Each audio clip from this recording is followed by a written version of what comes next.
गागरोन का दुर्ग मालवा की दक्षिणी सीमा पर एक ऐसा द्वार था जो यदि खुल जाए तो मेवाड़ के हृदय तक रास्ता बन जाता। दो नदियों काली सिंध और आहू के संगम पर स्थित वह दुर्ग स्वयं प्रकृति द्वारा रक्षित था। ऊंची चट्टानें, चारों ओर जल और भीतर घना किला। मलबा के सुल्तान महमूद खिलजी द्वितीय ने इसी गागरोन को चुना। उसका विचार था, यदि गागरोन लिया तो राणा सांगा अपने आप झुक जाएगा। मालवा की राजधानी में सेना की तैयारी आरंभ हुई।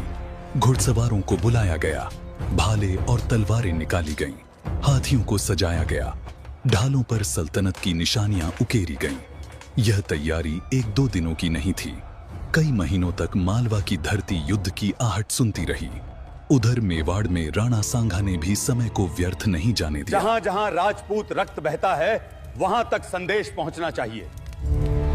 गागरोन को हमारी आवश्यकता है। उन्होंने संदेश भेजे। मेवाड़, आमेर, बूंदी, ग्वालियर, चंदेरी, जहां जहां राजपूत रक्त बहता था वहां तक। यह केवल युद्ध का आह्वान नहीं था, यह अस्तित्व की पुकार थी। राजपूत सरदार अपने अपने दल लेकर चित्तौड़ की ओर बढ़े।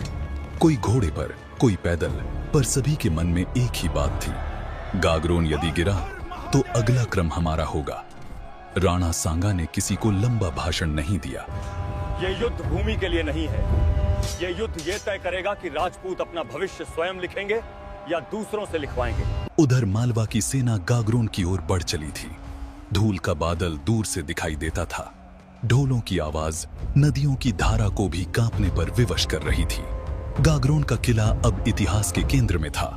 एक ओर सल्तनत का घमंड, दूसरी ओर राजपूती स्वाभिमान। और समय धीरे धीरे उस क्षण की ओर बढ़ रहा था जहां निर्णय तलवार